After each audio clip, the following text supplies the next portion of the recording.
scope of the revisions and discuss the process for considering the revisions. This is Jess. Sorry, if you could hold on just 1 second. I can't share my screen. If you guys want the PowerPoint app, if you want to just hear from us, that's fine too. But it says that you guys have disabled participant screen sharing. So if you want me to put the PowerPoint process for considering the revisions. This is Jess. Sorry, if you could hold on just 1 second. All right, hang on. That's that. Yeah. Hey, Susan, do you hear a feedback on your end? Well, we did for a second, but Megan just fixed it, hopefully. Okay, all right. Does she need to, do you need to be able to share? Yes. If I could, yeah, that would be great. If not, I think you guys have the hard copy there. As long as we're on Zoom, I was going to share if we could. We're also streaming live, so maybe it will be good if you can. All right, try now. There we go. All right. Yeah. You good? Okay. Yeah.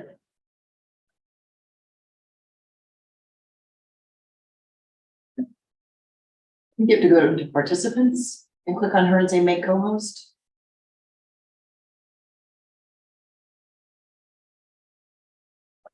You guys let me know if you see it.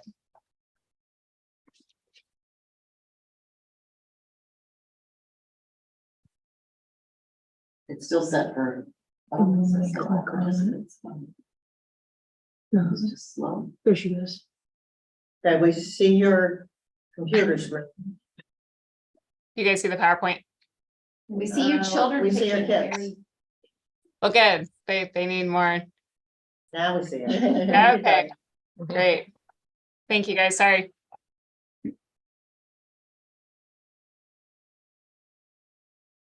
You're up. Holly, you can go ahead. Okay. Sorry. Oh, that's okay. And yeah, and you can just throw that first slide up. I think we actually worked through most of those. I mean, basically, we're giving you an idea of the scope of the work session. The other component is a preliminary considerations that we'll be looking for from you as council members. There are certain exemptions, there's certain considerations that we need to address. While we have done a preliminary draft, we are nearing the final stages. We found that there are areas of policy that we just really didn't feel comfortable delving into without at least getting a feel from you guys as a body. So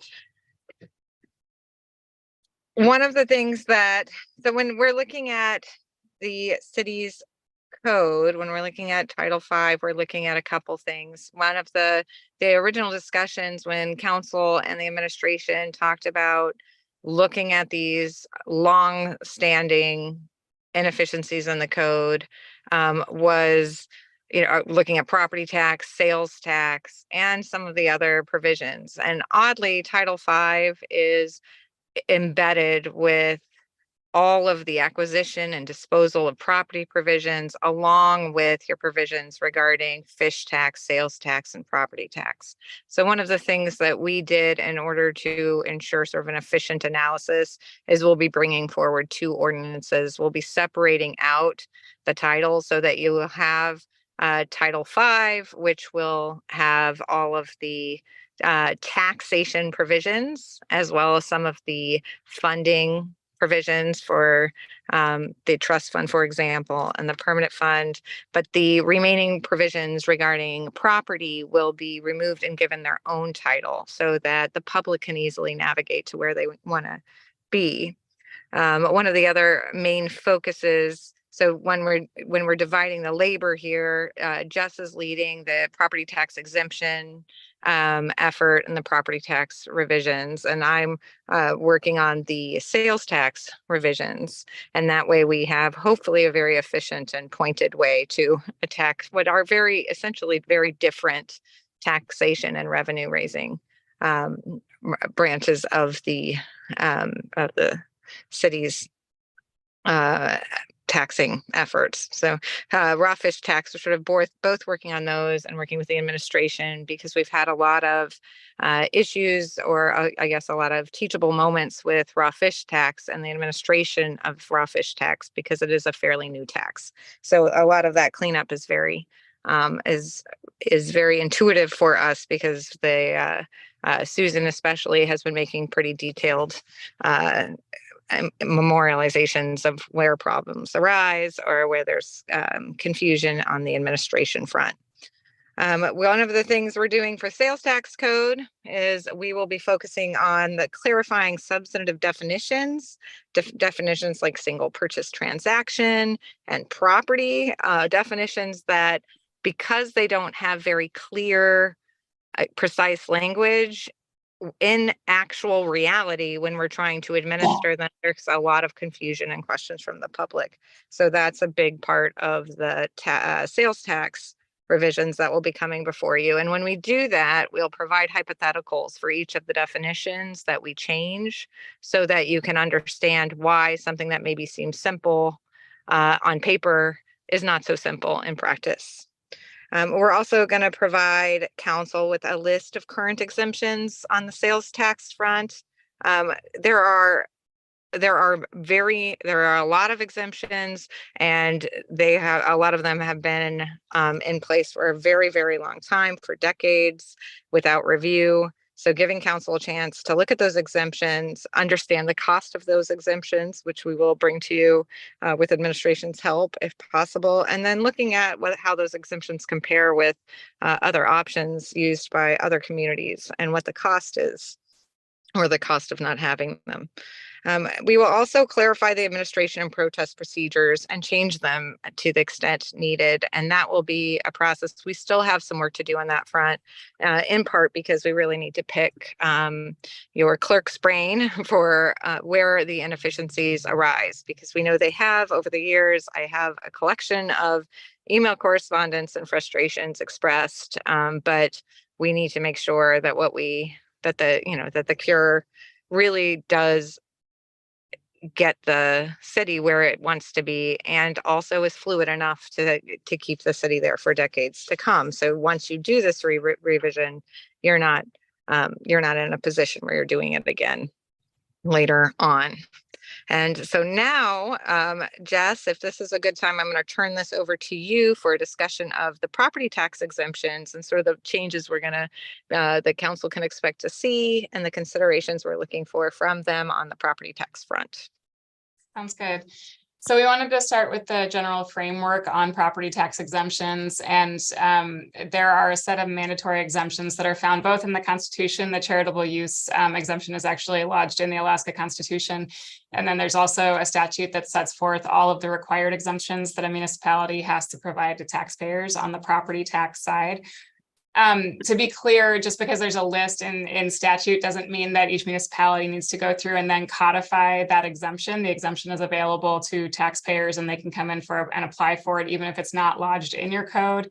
But one of the things that we've come up against in the last couple of years, that where an exemption is regularly used or visited by different entities or taxpayers in Cordova, we want to make sure that your code addresses the process and assessment of collecting or of acknowledging and either denying or awarding the exemption. So one thing that we'll be looking at in particular is the charitable use exemption, and making sure that that gets codified in this revision so that individuals understand when they need to apply, at what point they would need to reapply, because the case law around charitable use exemptions requires the city to look at how the property is being used, which is kind of an ongoing assessment. So those kind of technical fixes are things that we're doing on the administrative side, because we've dealt with them over the last couple of years. On the optional side, things like the economic development exemption, there are short-term exemptions for single-family dwelling improvements. There's a deteriorated property exemption that's optional. And again, a laundry list of different optional exemptions that you can find. And most of them, when you go through that list, we'll be working with administration to see if any other of them apply, because we're doing this full rewrite. So we'll make sure that anything that's relevant to Cordova comes in.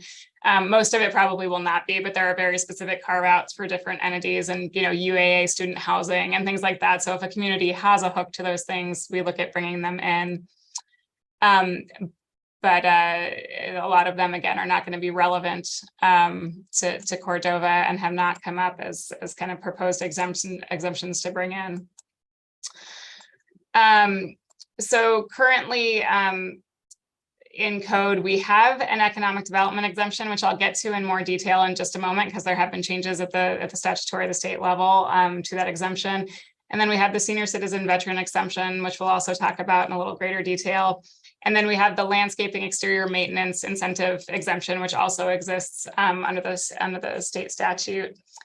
As I just mentioned, we'll be looking to codify the charitable use mandatory exemption to make sure that everybody's clear on how it operates and how it's awarded or considered by the city. And then we will be looking at this revision of the economic development exemption. And tonight, kind of what we wanted to hear a little bit of from council, if there are current thoughts on the consideration of your housing policy goals in Cordova. I know Holly has previously provided some work on different ways that municipalities around the state are trying to incentivize housing through a variety of tax mechanisms. And these exemptions are one way to start getting at that. And given some of the changes to the economic development exemption, we kind of have this opening to look at housing or any other economic activity that council wants to think of providing an exemption to.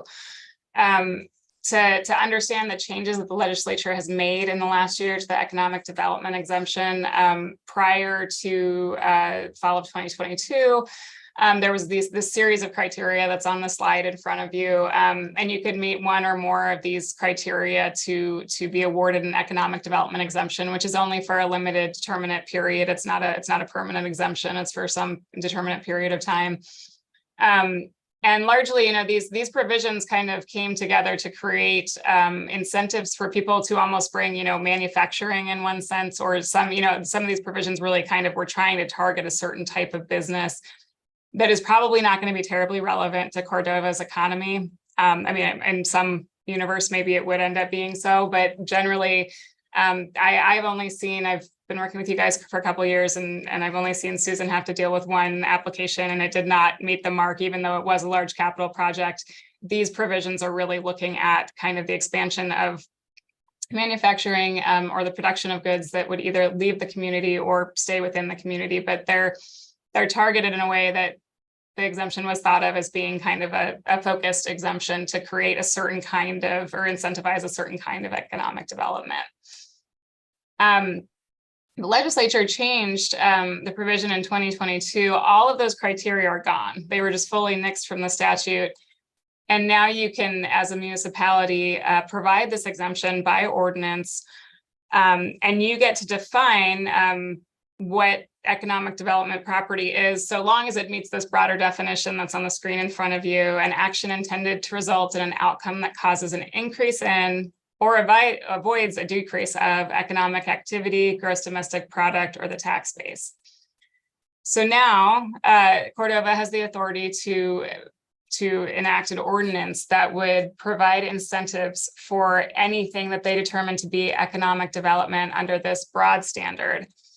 The catch is it's not just an open process whereby developers or anyone else can come to you and propose what they believe economic development to be and see if the city agrees. You still have to pass an ordinance that's going to create parameters and provides a very clear exemption for what you're trying to target and what those parameters and criteria are going to be. As I said, the way that this has really come up previously in our work with you over the last year has been to talk about incentivizing housing development, and the fact that this expansive definition, along with several of the other honestly optional exemptions under the statute, kind of provides you now a really wide range of options for how you want to incentivize housing in the community. And we've looked to some other, I think the Fairbanks North Star Borough and perhaps Juneau have done some work utilizing some of the other exemptions. And now we have this expansion of the economic development exemption that could also help you guys get there. But also beyond housing, because the definition is so expansive, if there are other ways that council, if there's other industry activities, property that are inherent to those industries and activities that the city wants to try and incentivize, now would be a good time to talk about whether you want to broaden the scope of the economic development exemptions. And then also a really good time to make sure we understand the costs of broadening that scope, again, because you're creating your own parameters and you're defining the exemption now. We just need to be really cognizant of understanding to what extent you're incentivizing something and whether you're comfortable with the level of exemption that will provide and the dip in revenue that may create.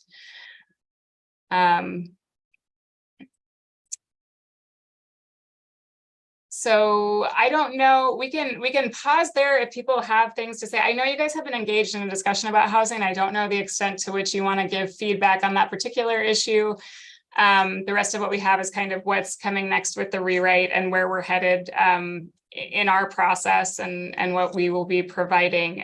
But if people have feedback as to what we've said so far or anything that, if anything that Holly said, also since we're all together, if there's anything on the sales tax side that triggers thoughts, I think might throw it back to you guys to see if there's any input that we can take away from today as we continue to draft. And one thing we would add to, Mayor, is just to the extent it was helpful, we have a process that we generally use for our code rewrites. And we do want to give you a little bit of an introduction to that, but that doesn't mean that the council can't, obviously deviate from that and choose something that works better for Cordova. Anybody? Yeah, I'm strongly in favor of drafting this ordinance to incentivize economic development and to bring it in line with the state's changes. I would like to see us not only target housing, but also some small business and just really any development. So, there might be, I don't know if that needs to be multiple ordinances, one targeting housing, one targeting business, or just the same ordinance can do it. But I do think that Main Street revitalization was identified as a community priority at multiple meetings throughout the last decade. And most recently, the comprehensive plan process.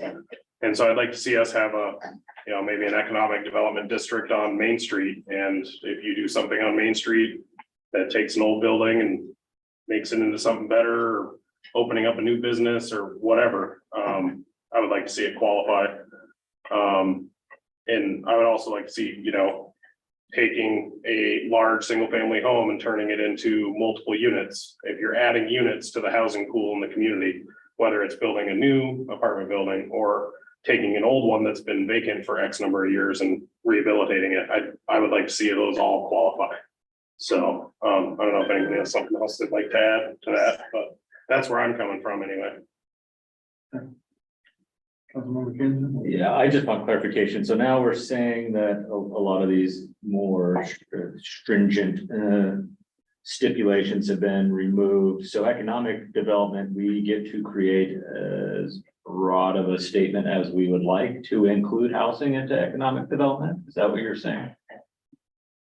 So I think it provides some opportunity for us to look at how it segues with the other. There are 3 or 4 optional exemptions that have hooked into housing in various ways. And now you just have this very broad notion of economic development that really just goes to an increase of the tax base, avoids a decrease of economic activity. I mean, those kinds of concepts that they put in the statute provide us a lot of leeway. So it's just whether the housing incentives themselves end up being linked more to one of those other optional exemptions or this one, there's certainly space in here to make the argument for, especially when you look at redevelopment, like Councilmember Jones was just referencing, if you look at, mixed use development or anything like that, where you are creating more housing while maintaining some kind of commercial activity, all of that fits nicely into this definition. And frankly, it's a very broad definition. A lot of things fit into this definition. So, between all of the exemptions, there's going to be a lot of ways in which you can incentivize housing. And that's what we're looking at right now. We have heard that from council. Perfect. And just follow up on that. The way I look at that with how broad that is and us essentially creating the wheel, it almost seems like our Cordova economic development exemption plan really, maybe I'm wrong, be its own work session. I mean, that doesn't seem like a small feat. And I could be wrong, but that's. No, I think you're right. And I think getting some of this broad feedback about, Main Street revitalization, like all of the things that were just said and the follow up on that, I think then as we begin to craft actual recommendations and options and we look to how people are using this and how we can incentivize things in Cordova, I think follow up is going to be a part of it to continue to tailor what we're doing to what you need. Well, and yeah, even just going, yes, we have Main Street, but we also have, walkable, Cordova downtown, whatever you want to call that within, I think we have it within a half mile of the city center. There, I think should be different incentives there versus incentives out at 6.5 mile. I mean, where are we going to get more bang for our buck, so to speak, out of these exemptions? So that would be my input. Wendy's looking as be. Yeah, thank you, Mayor Allison. That was basically my input. I like the idea of having districts specified. I think if we need to be careful on how broad we make this, we're gonna talk ourselves right out of income if we put it too wide. I do like the multi-commercial business and housing benefits, but I think there definitely needs to be some more conversation regarding the restriction of opening this up. Absolutely. Understanding the costs of whatever the policy is you're trying to implement is going to be, I think that's where the rubber is really going to hit the road with this, and how much you end up trying to tackle through this particular avenue.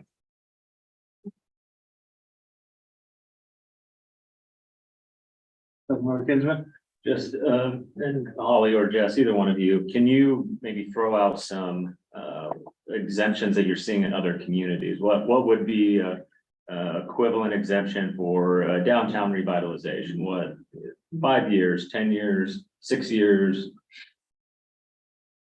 So I did a pretty thorough, as I've been working on this, I did a really thorough kind of review of a lot of other municipalities in Alaska. And honestly, people have not yet implemented the new parameters for the economic development exemption. You still see the same criteria that are sitting in your code in most other communities. So we will, to the extent that things are being pulled in, or to the extent that people have actually enacted other types of exemptions through some of the other optional exemptions under statute, because some of these things will they could bleed under this definition and be expanded. So some of those good ideas, and most of them frankly are in the housing realm, but there are some economic development funds and some other things. So we're kind of looking at all of the different tools that people are using for economic development and seeing how they fall back under this exemption. But we don't have a really clear one-to-one. I was hoping to come to you with kind of like, do you like this? Do you like this? And nobody's really out in front taking advantage of this particular new expansion of the definition. So when we come back with something for you, it will be kind of the result of digging through what different people, what different communities have done in not exactly the same situation, and then seeing where the new definition gets us and what we can produce, which is fun as a lawyer, but it doesn't provide you a lot of solid examples of what's happened thus far. And just to piggyback on what Jess is saying, it also means that we'll have to work really closely with Helen to try to determine costs, because we don't have some of the, if the exemption had been adopted, say 5 years ago, we'd probably have some examples of what you see, who's taking advantage of specific exemptions and what the revenue loss is. And we don't have that information. So this is a really helpful work session because it allows us to get an idea of where council may want to go so we can work with administration. So we're prepared. We will draft something that we think reflects sort of a place or best, I guess we'll draft something that reflects what the administration would recommend to council, at least as a starting place, but we can come armed with some of those numbers and some of those consequences for your consideration, if that works for council. And it's really because we are in sort of a novel area. Mark Carpenter. Thank you, Mr. Mayor. I was gonna ask how we measure what qualifies as economic development. I mean, it seems like that's kind of the age-old question, because I think with housing, it seems like it could be pretty straightforward. Someone says, I'm gonna do some improvements on my home and I want, maybe we have a policy that says, for X amount of improvements, you get these many years of tax forbearance. I don't know, but eventually you're getting some revenue and property tax. But if somebody has a piece of commercial property that they're proposing to develop, and I think this is what the city ran into for years, with we had the property on the Southville and the property on the Northville that we sold off, and we said, if you're gonna build something and if you're gonna create jobs, you know, then we'll sell it to you, and some of those things never happened, and so I'm just wondering, I mean, it seems like this definition and action intended to result in an outcome that causes an increase in or avoid of economic activity. Are we coming up with criteria to measure that? I mean, how does that? So I think you're trying to identify actions that you want to incentivize, and then you're trying to make sure that you cap them or constrain them in a way that they don't run rampant and end up being too big, basically too broad. And we're still talking about a determinate period and setting those kinds of parameters. So I think, you know, one thing that I was thinking about when I've been looking at this is, you know, avoiding a decrease of economic activity. If you're looking at certain types of businesses or certain basically certain types of businesses or industry leaving Cordova, and you're seeing that happening due to property, like not necessarily property tax concerns directly, but economic concerns generally in the market right now, then you could create a 5-year exemption for some you know, segment of commercial activity, or, you know, again, it's setting those constraints. It's exactly what you're saying. It's defining what that commercial activity is. Are you talking about, you know, small business has been thrown out? Are you talking about local business? Are you talking about, there's all these ways of kind of determining what activity you're trying to incentivize, putting a timeline on it and keeping the scope narrow enough. But that is exactly, it's very broad. So it provides a lot of freedom, but like also a lot of pitfalls potentially if you don't define it concretely enough, essentially. Thank you. And ultimately, council always has the option to put this one on the table to maintain, and I think a lot of communities have done this. We do have, the city of Whittier has an economic development exemption. And all they really did was adopt the broadest exemption possible, and are still in the place where they would need to really fine tune their application process. But for Cordova, if this is a tool that you want to consider on a more in-depth front, and we don't want, you know, you find that it really deserves its own moment in the sun, so to speak, then we can maintain the status quo for the exemption for the rewrite and flag it as, because that's an easy ordinance, right? I mean, it's not an easy, it's easy for us to replace one exemption through its own ordinance and public hearing process afterwards. So that's another consideration. But for now, just knowing where council is headed, or at least some of the things that you're pondering, that's helpful for us when we're pulling together that first draft. Councilman Jones? Yeah, so I guess I've got a lot of thoughts on this. I'm trying to hit all the points. So do you want us to throw out ideas now, or do you want to just get our general feelings, and if we should get another workshop? Because I mean, I've got a whole thing typed out that I would like to propose. I just don't know if this work session is the right avenue for that, but you know, like I have it like single family homes. If you build a new one, it's 3 years. If you do this many, you know, 1 to 3 units, it's this many years. 4+ units, it's this many years. 10+ units, you know, like I have a whole list of what I would like to see us pursue. Just not sure if this is, you know, the right time for that. Also, I would like to address a comment that I heard earlier about being, you know, nervous about a drop in revenue. No matter what happens with this, the city's going to win in the long term. And I just want to make sure that people remember that, because yes, we might give somebody a little bit of a break on the improvements that they made to a property for 3, 5, even up to 10 years, whatever we decide to do. If that property stands for 80 years, the city's going to benefit for the majority of the life of that structure. So, yeah, no matter what, we're going to win, especially if it's incentivizing a business, like a new business to start, we're going to still be collecting sales tax from that business, even if we're giving them a little bit of the property tax break. So. Wendy's got her hand up. I do, but Wendy has her hand up. She's Okay. spoke once.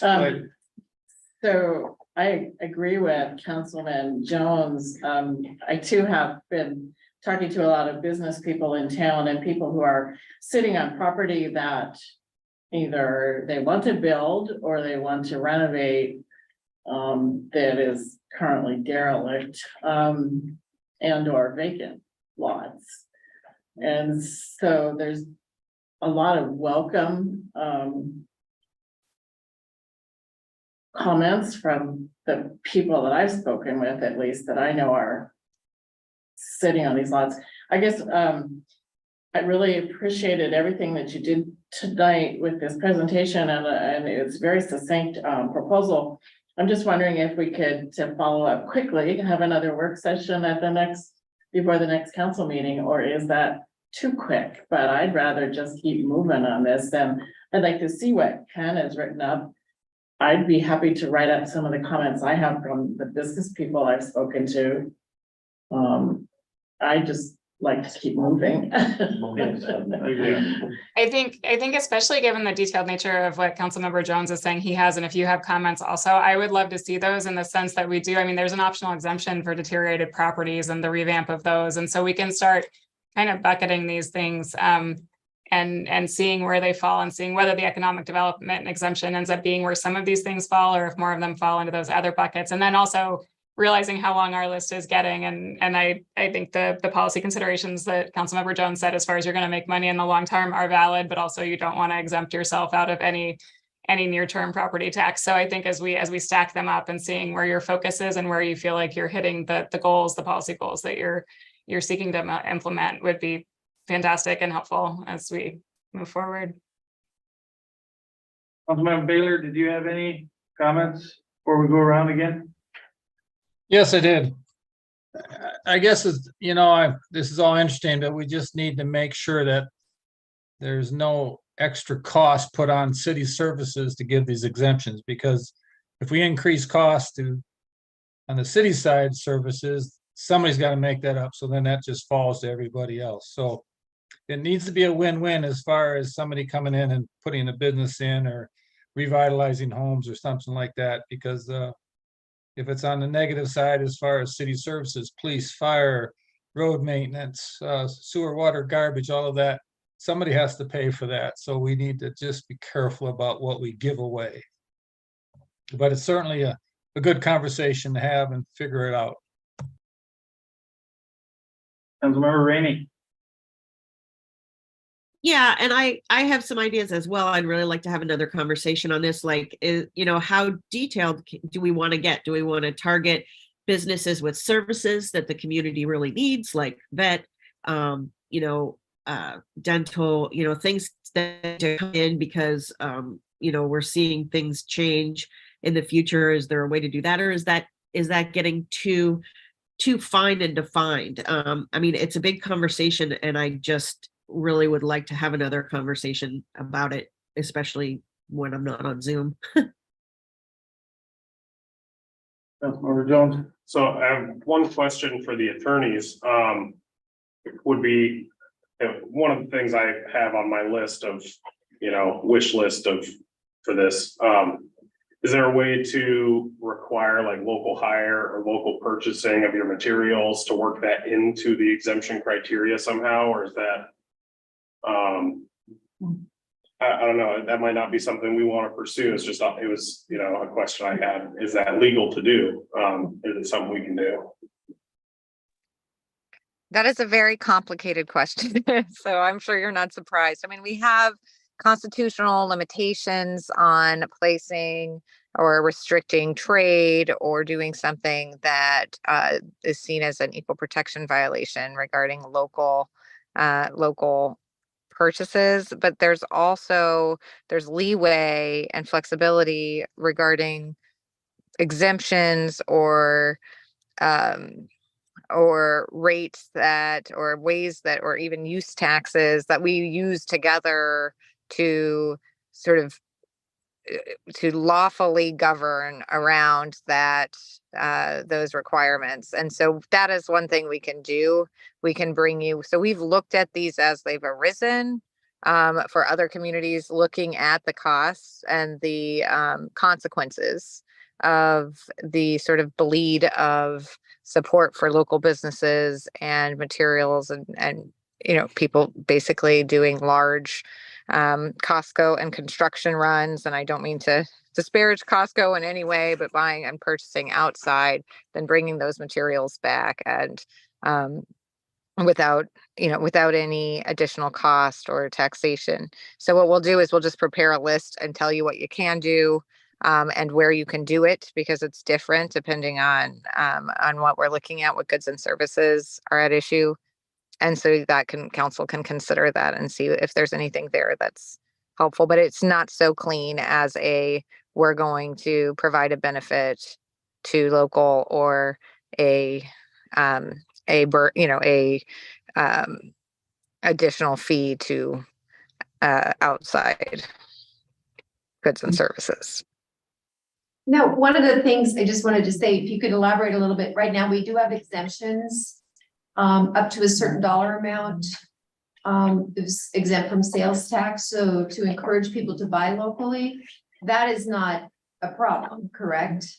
No, and that's not a problem because those exemptions are crafted in a way that we are, so it's really a nature of the issue comes down to the actual language and the way that you are crafting the exemptions, versus so that it is uniform. It's just that it's local providers that fit within the exemption. It's not so much that they're targeted by it, or that it couldn't benefit others. And so it's just making sure that we are phrasing things in those ways. And so the remote sellers tax really helped us fine tune that to a certain extent, because there is case precedent regarding what we can and cannot do, and what is done on a state level and what is done on a uniform level with other communities. So I think it's its own discussion. And I would want to be very pointed about the discussion and go through each of the exemptions, or at least the goods and services in the sales tax realm. And so that is, and I'm not as prepared as I'd want to be, because I'd really want to talk about what are we talking about? Are we talking about lumber?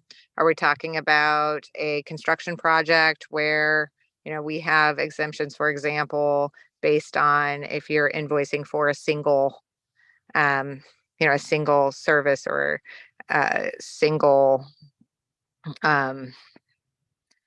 purchase, versus a long-term, you have a construction job that has many goods and services wrapped into it, right? So that's its own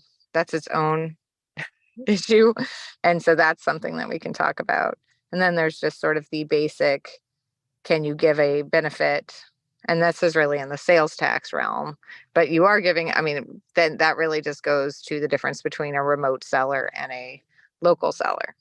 Right. And we do have to be uniform regarding our rate, but some of the exemptions are going to be necessarily going to apply to brick and mortar, where they are not going to apply to remote.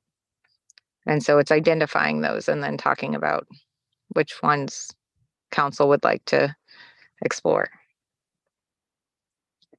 Ron Sherman. I'm just gonna throw out another question I've had too. Is it legal for the city to increase property tax for people sitting on derelict buildings that aren't doing anything with them? So To move that's, them along? Yep. did you want to go, Holly? Or? Sorry, go ahead, Jess. I was just going to say it's a really interesting question, especially in light of the last legislative session. The Senate actually considered a blighted property bill that garnered a lot of attention, and they were trying to basically do exactly that. It died before it left the House last year, but the constitutionality of that, I think, is in question. Holly might have more background on that, but I think that, again, it comes down to exactly how you do it and what you're, there's a difference between a tax and a fee and a penalty and all of those things. So I'm not sure exactly what the legislature's effort was, but there's an ongoing level effort at the state level right now to try and address blighted property in various ways that would very much dovetail into this discussion if the legislature ends up acting again this session, or ends up acting this session. They didn't actually pass the bill last year. Thank you. Mm-hmm. Where is mud? Well, I had followed that in the legislature, and I'm just wondering too, if that's something that we might write our representatives about.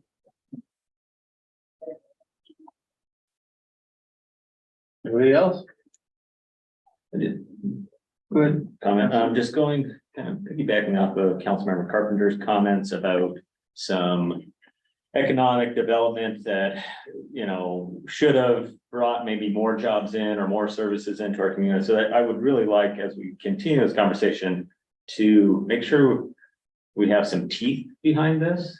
So that we're seeing a back pay in some of these, you know, if we're offering, you know, exemption to sales tax or property tax or whatever we come up with, that if they don't meet some criteria, which on us, that means that we need to have some specifics in there so that we can go back and say, here specifically, you didn't follow this. Whatever this is, you didn't follow it.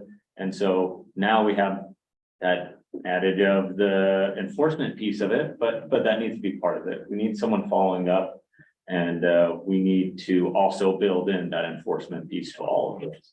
I guess if I may, just, in those cases, I think it was a little bit different as I think back, because we were selling land and saying, as a condition of this sale, you have 7 years to prove up and do something with it. And then we didn't really have any recourse to take land back when they didn't do that, but it sounds like this is applying more to somebody who owns land. Maybe they've got a building on it, or they want to develop something. I mean, we're not necessarily selling land. We're talking about developing what you have. And then how does that affect your property tax assessment going forward? So that's a little bit different. But I think it still applies. There needs to be Absolutely. some clear parameters, Yeah. some teeth behind it, Mhm. and some Yeah. recourse. The other thing, just going back to where you were saying, I guess, to what Councilmember Sherman is saying, asking about taxation on these derelict buildings, or however we want to define that, obviously needs to be clearly defined as well. But what are our options? You mentioned fees or other things. Are there other loopholes that we can call these instead of being a tax? It can be a this or a that, that allows us to collect money on, and or obviously we want to incentivize and we want people to take up on incentives, but some people will not do that. So what's another way? And that maybe that is a fee instead of a tax. So I'd like maybe some guidance or whatever you have on that. We can look at that question and come back. There's also, to your point of having teeth, there's also the possibility under the same economic development exemption of having a deferral. So you're incentivizing the behavior, but the taxes are just deferred. So that's another thing to think about as you work through how you want to craft or the eligibility criteria that you want to put in place. Mr. Mayor? And Yes. one thing to add to, oh, Councilmember Baylor. Yeah, as far as the requiring materials locally, there's not enough suppliers to supply the materials locally for a complete project. So, and we do, as the city manager said, we do give a benefit for that if they get a building permit and pay their tax exempt for the minimum charge, and they don't pay taxes on those materials. As far as the derelict buildings, if we do move forward with this, as far as the incentives, and we come up with a good plan for that, could we not take a look at, like, if we have a derelict building uptown, we could say, look, you got 3 years to get this thing in shape. If you do that within that time frame, you'll qualify for these incentives. Otherwise, they're lost to you. Maybe that would help push some people moving forward. And then the other thing is we could look at is these projects need to be handled by licensed, bonded, insured contractors, and they need to be inspected. So we make sure that we're getting good quality buildings, and we're getting people that are qualified to build them, and the local trades are benefit from that. So that's my thought.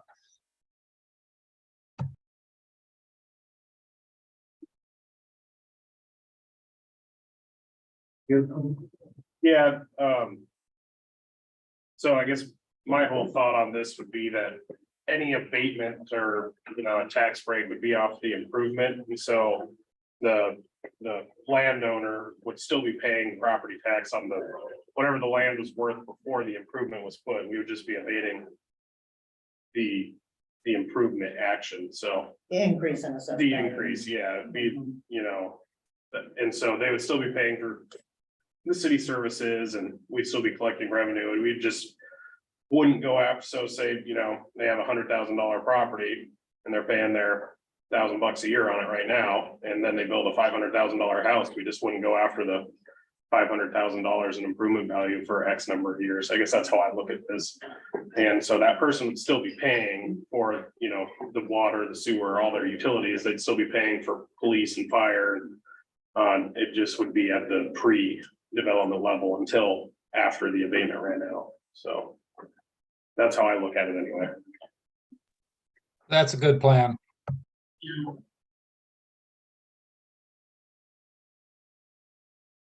Really? Maybe talk about sales tax. We've been- Whole We have other one more page to go. conversation on that. Holly and Jess, do you have anything more? I think the sales tax conversation is a confusing and complex one on our end too. And you guys will have some recommendations on that, but does council have any what are the kind of exemptions? There's some that are required, there's some that aren't. Can you talk a little bit about how our exemptions, perhaps new regulations or laws at the state level might impact that, or are we just wide open there as well to do what we please?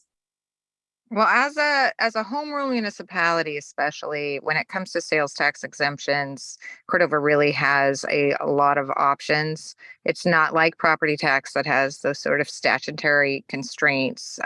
There are some constraints, of course. A lot of those are based on these larger constitutional components and making sure that things are uniform and making sure that we are not imposing what we call a sin tax, you know, so when we're taxing certain things, we have to tax them in a certain way as it applies to our other taxes that would qualify as sales taxes. The other thing is we really have to pay attention to what we're taxing and our point of taxation, because a sales tax can very easily become an excise tax, and that analysis is different. So it's a much more complex conversation, and one that our thought was the approach that we thought we would use with the sales tax, because there are more options and you already have a lot of sales tax exemptions on the books, is to provide council with identifying each of the sales tax exemptions, obviously currently in your code, and then the sort of cost and use of those sales tax exemptions, and then some of the exemptions that do not appear in your code that other communities have used, and sort of projected revenues that may be lost from those, and also identifying some of the tax exemptions that can be dialed back. So the hope was to provide an introduction, because the ordinance will come, you know, presumably in October. I mean, we sort of presumed that after this meeting, we'd get some input on these sort of very policy-based grounded questions. We'd bring a draft in October, and we could schedule work sessions around that initial draft before introduction, or sort of, you know, at the same time. That would allow council to provide more than one public hearing. This is such a big project that the public is going to have a lot of interest in on a lot of different levels. And so we thought that would allow us to work with council and sort of work through and tailor some of the exemptions themselves, both on the property and sales tax realm, and sort of feed information when council's looking at the whole picture. And then we can either postpone introduction, or you could introduce the ordinance and then postpone the adoption until council has the document that works for it and incorporates all of these sort of larger conversation pieces. I generally find that large title rewrites do not work in a rigid fashion. The best way to address them is to do it in a fluid way, so that the public is very much a part of it, council is very engaged, has ownership over the changes that will actually impact the public, and has an opportunity to give and take from the administration. And generally, you know, I think the goal is to get something final and complete adopted by the end of the year, so that you have it to go into effect in the new year. But I don't see it as linear or us sort of working in a bubble, but I don't know if that's uncomfortable for council. That is the process I generally use, and Jess and I have been using it on revisions both, and in other communities this year, and it has worked. But for some, it may not be, it may not be comfortable. And if that is uncomfortable for council, the other option is we take the input we received today, we come back with a packet of information, and then we hold another work session. Council provides additional information, and then we incorporate that into a final draft. And there is not a discussion with the first discussion of the ordinance incorporates all of those pieces. So those are your choices. You can sort of do it making the sausage route, which gets more in front of the public quicker, or you can go with a more refined approach, which is also fine, but it just means that there's less conversation on a community front. I'm just gonna hold you to final passage by the end of the year. Sounds good. Yes. And most of us are making sausage now anyway, so that suits. Any final comments from the council table or online? Just thank you for helping us wade through this. Yes. Do we want to set a next meeting of any kind yet while they're still on the phone? I would like to have a work session before the next meeting. Did we have a plan? When is the next meeting? October 4th, October 4th. That works. Could we but do- maybe not a council day is better, because then it could go longer than an hour. True. But before. Or we could, what about, I don't know about for city staff, but what about like a noon? Yeah. I don't know if that works for everybody else. I guess. That would. Justin, go for Holly, now, too. how long do you If we think want to go longer than that. you need to pull together something that would provide for a productive second work session? On the exemptions we were just talking about as far as the economic development, I think it depends on if you're just looking for more information, I've written down the questions you've asked and kind of the broad scale of things. And if you guys want to send me kind of the written things that you've mentioned you have, if you just want information brought back to continue the discussion, having, next week to do some research would be great. If you want to see draft ordinance provisions, I would want a little bit longer. Holly, what do you think?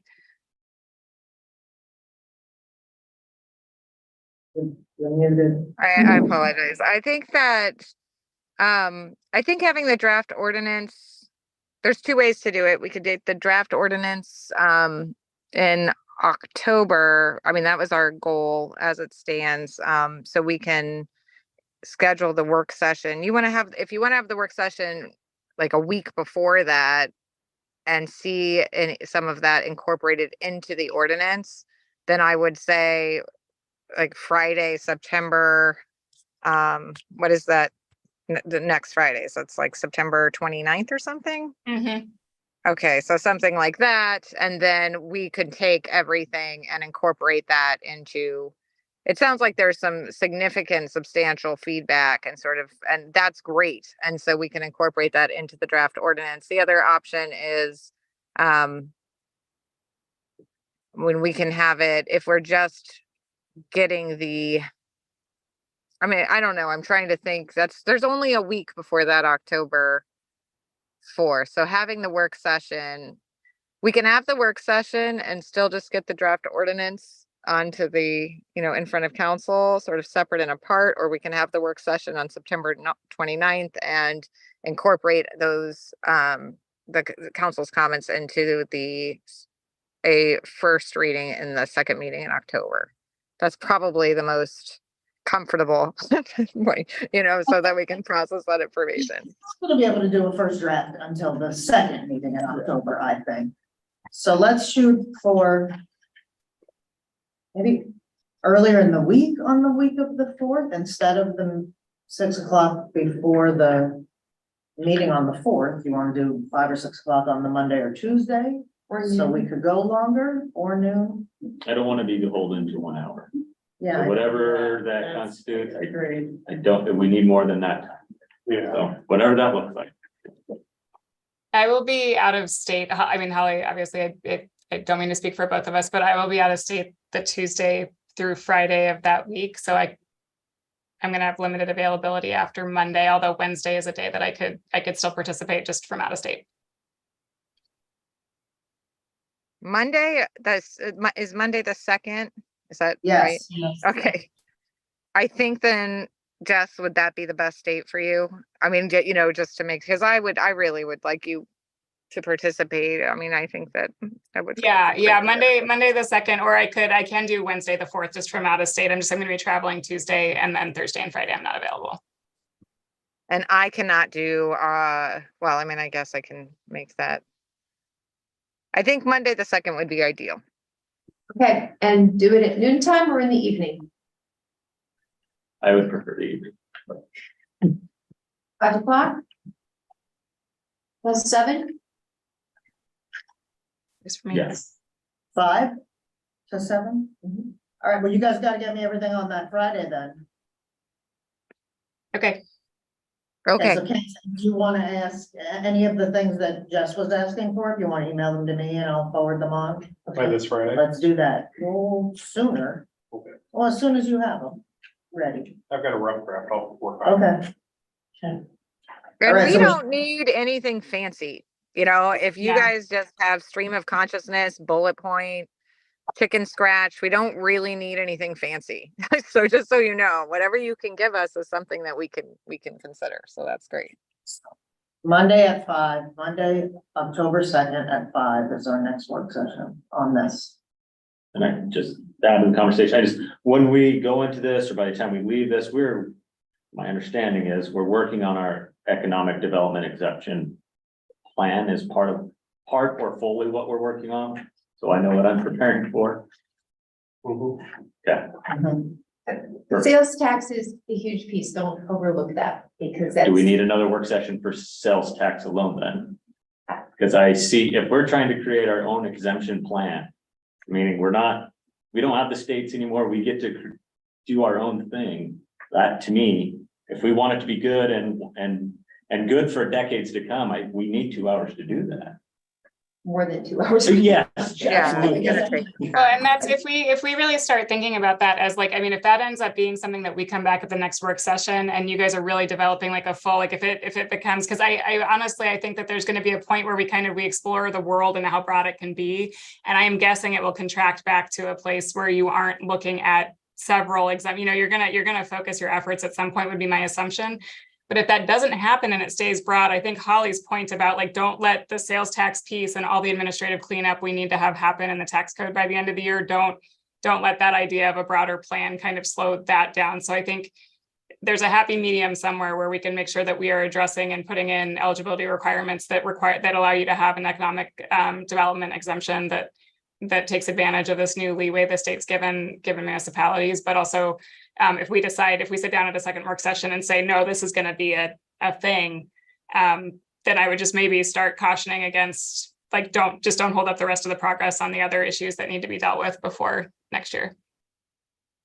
More Carpenter? Yeah, I was just gonna ask, I hear that sales tax is challenging. Are you also looking to us for help with clarifying some of these things? Or is there a certain amount that you can do and move forward because you're gonna make our code more consistent with standard practices? And then do you need input from us before you can move forward, or can you take it a little bit further based on? Yeah, sales tax is much easier for us because of the objective we set going in. The objective we set for sales tax is to clean it up, create consistency, ensure legality, make sure it can be efficiently administered. And so that has been our focus. The council has considered aspects of sales tax probably because it is easier to navigate in the past, more recently than some of the property tax provisions, but we still are looking at exemptions that are some of them 50 years old or whatever the date is. I mean, it's pretty, so it's one of those things. It needs your attention. It's worthwhile to give it your attention, especially given the needs for revenue sources and incentives. But we can do, so the answer is yes, that is easier for us to just clean it up. However, we are going to be bringing you a exemption list so that we can talk about them, so that you know what they are, so that you can have ownership over them. And to the extent that there are other options out there, either for sales tax exemptions or ways to structure those exemptions so that they are actually tailored to what you're trying to exempt and the public purpose underlying them. That's really where our council policy piece is going to be focused, because some of these exemptions they're just not very precise. And so they're maybe not capturing, they're maybe a little overbroad. And so um, you're providing exemptions where it's just not doing what it was supposed to do, right? Yeah, no, I know it's been So that's the discussion I'll have with you on that one. great, thank you. Sorry. And to clarify, when we're having that discussion, is that at the next work session, or when are we gonna see these exemptions? The exemption discussion was going to happen sort of around the ordinance, but I intended, unless council tells me that this is too much, I intended to just bring it at the next work session, just so you have it. And if it's nothing more than, okay, now we have this information, and so we can start considering it. And turns out we're going to need, when we'll be prepared to talk about it at the next meeting, that's fine. I just want to get it in front of you because I can hear that, there's that interest to delve in, which is wonderful. But if council, if you tell me that is too much and that'll be overwhelming, then we will hold on to that and submit it with the ordinance or at another work session, whatever works best for council. Stick to the plan. Thank you, Holly and Jessica. We're out of time and have to go to our council meeting. So thank you for your presentation and we'll talk to you next time. Thank you all. Wonderful. Thank you, Mayor. Thank you, everyone. All right, thanks. Okay, there being no further business in our work session, we'll adjourn. Anybody need a minute? Yes, no? When that screen was up, that's what was showing on YouTube, right? So now it's back to us. Applaud to our tech crew for Yeah, getting this yeah, on. yeah. And so I was going on and on about not needing the mics. All I ever think about is the mics being used for the teleconference, but obviously if we have a full room, we will continue to use the mics. Of course, I'll make sure that it's not. Sounded pretty good today. I think we're sounding Audio fine for these was guys. amazing. Well, we gotta. Being able to secure one Your hand, tone, they Don, couldn't I hear us. clear. Well, I know they can hear us because of that, but I meant if people couldn't hear us at That the was back. so it nice. gets crowded. Makes me feel a little better about some potential. So we're Zoom still sticking with opportunities. snow. Knowing that I will be heard. And maybe see. Yeah, maybe, yeah, at least heard.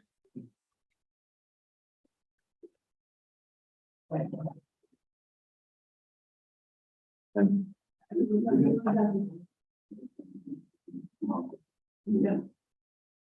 the still that conversation is based on what currently is written and looking at exemptions. We're not looking at new sales tax. Is that a place to have a conversation on exploring that option, or? So I wrote down the 3 points. She said one was identify the sales tax exemptions in place now. Mhm. Identify sales tax exemptions not being used, that aren't being used by other communities. Identify sales tax that could be dialed back that we currently have in place. And I understood Holly to say she would be bringing those to us. Examples, And there's a difference between the code, what we're taxing and how much we're taxing. Sure. Those are two different conversations, so. But So we're not talking about how much we're taxing, we're talking about the. the code. Right. Yeah, thank you. That's what We're ready? Yes. Okay. Well, city council meeting to order of September 20th. Please stand and join me in the pledge. I pledge allegiance to the flag of the United States of America and to the republic for which it stands, one nation, under God, indivisible, with liberty and justice for all. Roll call, please. Mayor Allison, Here. Tom Baylor, Here. Kathy Sherman. Here. Casey Kinsman, Here. Wendy Rainey, Here, Ann Schaefer is absent, Kristen Carpenter here, Ken Jones. Here. That's a form of council. Okay, approval of the regular agenda. Any objection to the agenda? Okay, hearing none, we will approve the agenda.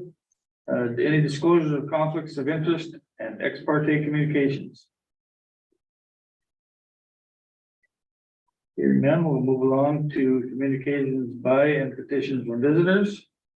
We don't have any guest speakers, so audience comments regarding agenda items. We have 4 staff members in the audience. That's it. So chairpersons and representatives of boards and commissions. Anybody from CCMC? All right, I don't see any school board. Any others? Don't see any, huh? And we don't have a student council rep. There is. Well, we don't have a rep, but we got a little report. Oh, okay, great. So there's a report, but there's no rep yet. That was one of my questions. Correct. Okay. That's what I was. Okay, that's in your packet. The consent calendar is before you. So on the minutes in the consent calendar, I will call the roll. Wendy Rainey, Yes. Tom Baylor, Yes. Kathy Sherman. Yes. Casey Kinsman, Yes. and Schaefer is absent. Ken Jones Yes. and Kristen Carpenter. Yes. Consent calendar is approved. Okay, thank you. Minutes were in the consent calendar. No bids, or proposals. Reports of officers, mayor's report. I think the only thing I had for you was, you saw the email that Ms. Laird resigned from the Harbor Commission. So we will have 3 positions open on that soon, and there was a request for a letter of support for the Forest Service. I think that got emailed to you all. To see if there's any objection to writing a support letter, or you want to stay out of it, or, Yeah, I would object. yeah. So I don't want to write a letter if we're not supportive of it. I don't know the details of the proposal, but We can still write individual letters. yes, absolutely. And anybody in the community can as well. Certainly, that was an invitation to do that. Okay, and yeah, I guess we can do this one next time. Federal Subsistence Regional Advisor Council. Are we members of that already, Susan? You know? I don't know. It came in the mail and I just put it in your box. I thought, I'll look into it and see. It looks like they're asking For nominations. Nominations for the Federal Subsistence Advisory Council. So I'll look at it. Certainly, if we have a ability to put somebody on that position, we should take advantage of that. But let's not do it until March, middle of March of 24. So we get some time to look into that. So, for that, I don't have anything new unless anybody has any questions. Manager report, Helen. All right, thank you. Just a couple of updates. The audit is complete. It will be in your packet and there'll be a presentation at the next council meeting on October 4th. So that will help get us a little bit of clarity on how we ended last year and give us some more foundation as we move into the budget cycle coming up. We're well underway on that piece. I want to have Colin Bronson come up and give us South Harbor project update, and then a lot of you have asked me questions about different projects that are going on around town. And I thought it was probably time for Sam to give an update on all the significant things that are happening around town. So both of them will give reports, and that will be the end of my just reports. So Colin.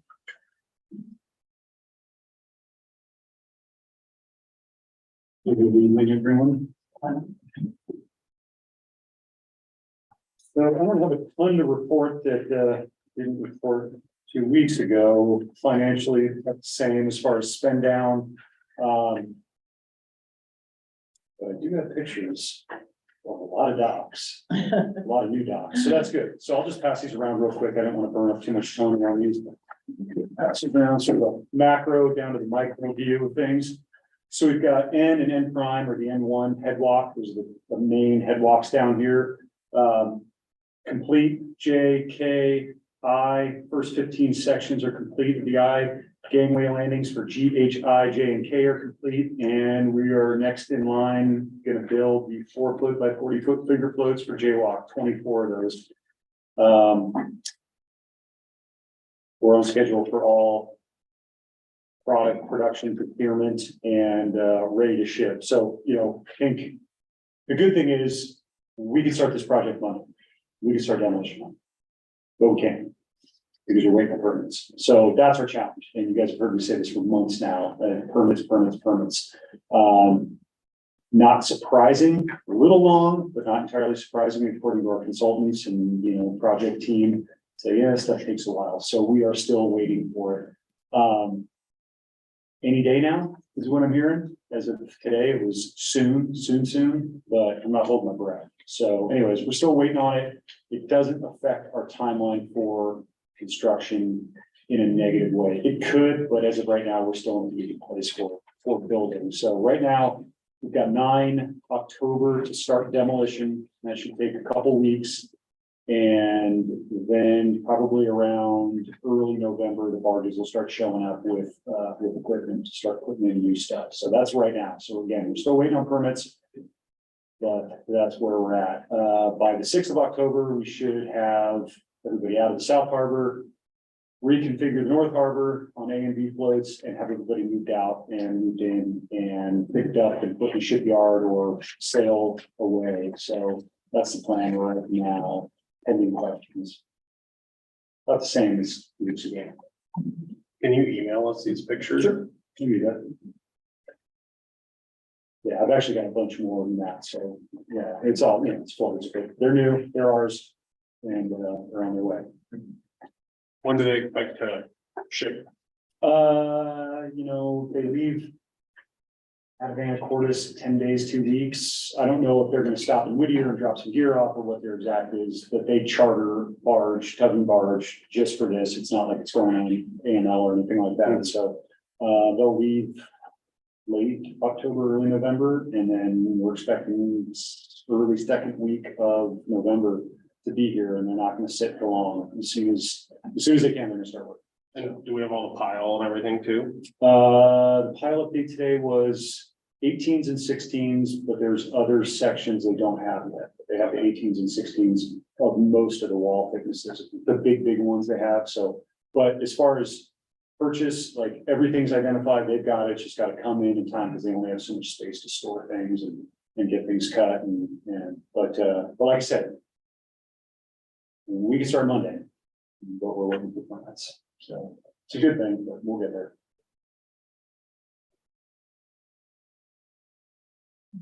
Okay. No problem. Okay, great. All right, Sam. Oh, Tony, do you want to give a quick update on the? Again, I don't have a lot to update, but I will give a quick update Yeah, thank you. on the travel we're talking, right? Well, Yeah. yeah. So I'm still waiting on parts for the travel lift, which are the slings. They told me 2 to 3 days. I thought they'd had them already on the plane coming.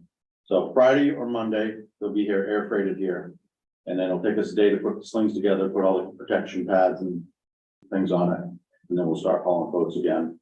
So, and then the transporter, we tried it out. We moved 2 boats with it. They're already down the shipyard. I think it's gonna work well. It's not gonna work with every boat, as we know, because if it's a real wide boat, it won't fit in between it. Or you'll have to set it real high on stands, but we've already got, I think, 4 boats down there, potential that will work great on, that are already on land, that we're gonna stick in between the boats that we have to set with the travel lift. So, which will conserve a lot of space, so.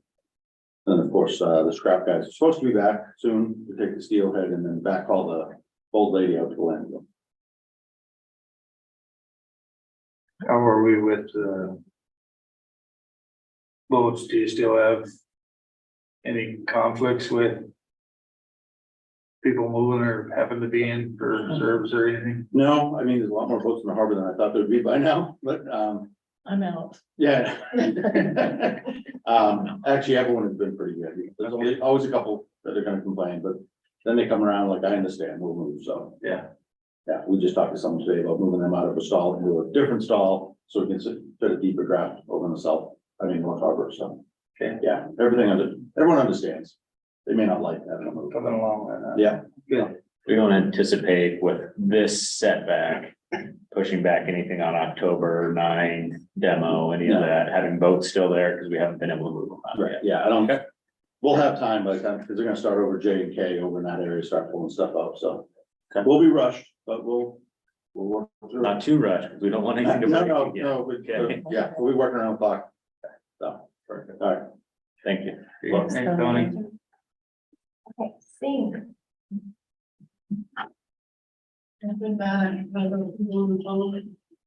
I just typed up some. Simply big.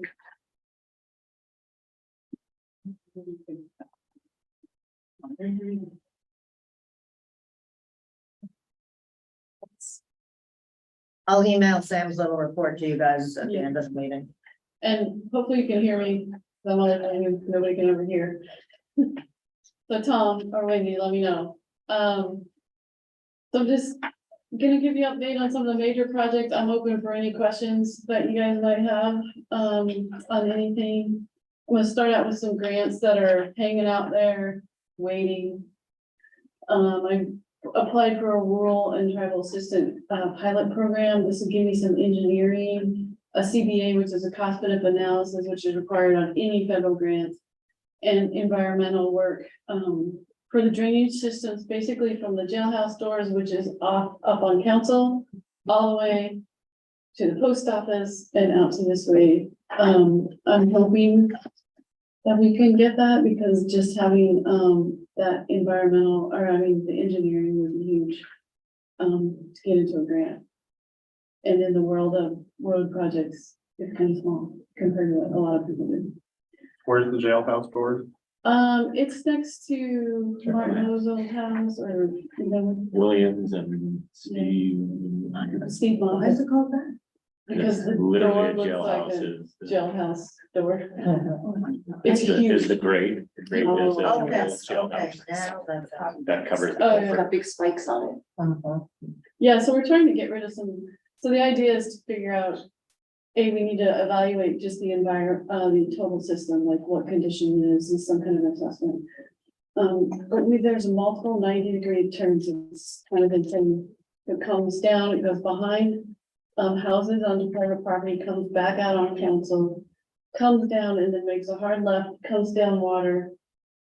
No, it goes to the post office and then back up to water and then out this way and goes there. And that hard 90 is why sometimes it's Multiple hard lines. spouting yes. out into the parking lot. Yeah. You guys are. And so, there was actually a study done in 1993, 97, and they had some ideas, identified this as our #1 problem. That was, yeah. Oh my gosh.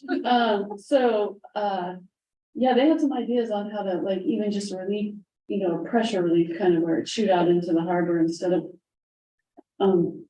or even putting part of the, or straight down council into the harbor, but all environmental stuff, all would have to be figured out. But I think a big thing is, if any of those 90-degree corners blow out, then you got some serious issues. If the jailhouse door culvert blew out, we're done. And then just for reference, what's the diameter on that? It's probably different from at the mouth of it than it is at different points down. Oh, it changes, kind of Yeah. as it comes down. I think it's 48 at the jailhouse doors, not. It's a lot of pressure. is There's what I'm a lot of getting at. water. There's a lot of water and a lot of pressure. Certainly not 4 feet under all the streets, I wouldn't guess. Much smaller. Yeah, during next down, so like you said, there's more. As it reduces, there's constriction, more right, pressure, yeah. more pressure on those 90s. Yeah, I'm unsure why it was built that way, but it was built a very long time ago. I'm not sure where council ended when it was built. So I also have 3 grants into the TAP. The TAP is how we built the stairs, and we originally did Adams with the TAP grant. It's a state grant. So I'm calling them covered spaces, covered walkways, sorry. So it's the stairs from Adams to 4th Street, and these are to redo the whole thing, cover it, and get lighting in there if it's appropriate. 2nd Street to Main Street, the one that comes down Main Street, it's that old wooden. Behind the Nichols. Yeah, behind Nichols, dumps you out in the alleyway in Nichols. And then the walkway up here by, the chiropractor's office. Oh, yeah, yeah. Yes, to get that. That one's probably pretty much a rebuild because it's pretty trashed and get it covered.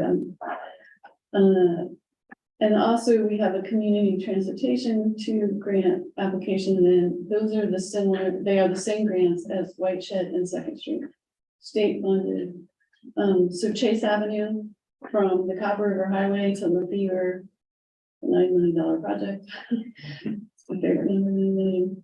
And to deal with the drainage on the end closest to Lefevre, get rid of the loopy-doos on that side. And we also have a little water valve issue that we need to fix in there and upgrade so that we can get that water off if it's leaking, but keep the hospital running on both sides.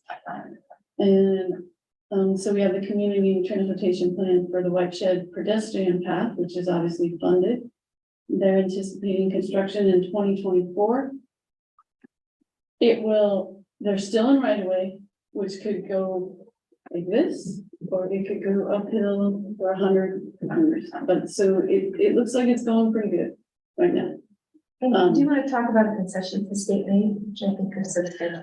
Yeah, so when we originally signed up for the White Shed Road a very long time ago, maybe 2012, it was a $9 million project, and then it went to 12.9. We adjusted the match. It was, minuscule in the overall project cost. It did increase ours a bit, but it wasn't like gonna break our budget. Well, then it went to 22 million, and we're like, we can't continue to do this. And so we asked the state, well, actually Helen and Ted from NVE, we met with the state and said, we'll stay at 12.9, but we can't go any further, and the state agreed to that. They're absorbing our match from there, and it's now at 24 million. So we are safe where we are, which is a good thing. And 2nd Street is running along good. I think there's a lot of very thoughtful process putting into costs. We don't want this to get crazy. And so we thought about a lot of different options on a couple of things that may be very costly. For instance, the building Nichols where the old bowling alley was, that actually is underneath the sidewalk part of that. And so the state, has rules, and they're concerned about, well, we put another sidewalk on there, can it support it? What's that building like? And these kinds of things. And they had some $1 million options. And then they had some other options, and like, hey, we can't spend $1 million on that amount of sidewalk. If we can't make it work, we'll just leave it and we'll fix everything around it. And they were willing to consider those ideas. But they also got in there and feel like it's okay to put a sidewalk on. So that was good. DOT has a project that's funded, it's early on. They are gonna replace the culvert between the Odiak Slough and the pond. So under the highway, Under the highway. it's a deep culvert. It is a very deep culvert. mean, Our it's- water line that's is full. over 8 feet deep, and we're on top of the culvert, Mhm. way on top of it. Yeah. So in these cases, much like down at Hippie Cove, the state orders us to get an engineer to deal with our water line in this case, and then they reimburse us for it. So we have HDL working with us. They call it a relocation, but we're not like moving the water line. But we're gonna have, they're calling it a relocation because it's gonna have to be possibly moved up or down to a point and supported when that culvert's out. Depending on the time of year, we've had the discussion already, that line, we cannot have that water line shut down during the summer. It has to be running. So if that's when you have to do it, then we need a temporary water line. And they shake their head and say, okay, we can do that. So the state reimburses all that cost once you get it submitted. Culvert project, which was awarded through the CIP project, funds. We awarded to Wilson. We went to work on the fish habitat permit. The pipe we had intended to use is smaller than what is in place. Fish habitat is not, doesn't like that. Due to velocity and just, not having as much space. It's not an adult spawning there, but there are a lot of juveniles in that. And it's not corrugated. They like the corrugated pipe.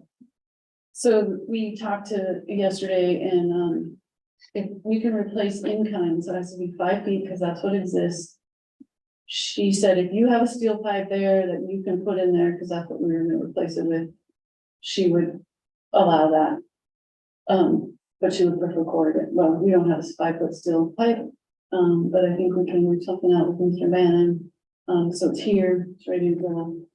And depending on weather, we can maybe get it done this fall. The contract allowed for completion to be in this spring. So I'm really hoping we can get it done this fall.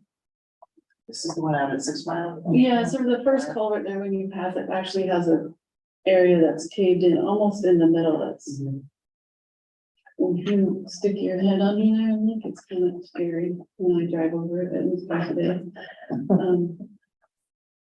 So we'll see how that goes, working on that with John tomorrow to go out there and look at that project again and stuff. And then the Shepherd Point Road is also another water line. And this is a relocation, so that's where our raw water comes from Orca catchment above. It comes down that hillside and then feeds into the plant at Orca Lodge area. We have a little treatment plant there. And that is our main line to the cannery in the summer.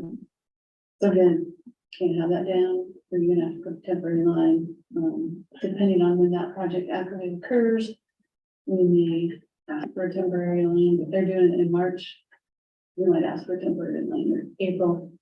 Because I don't wanna get stuck without that water supply, that would be way too stressful.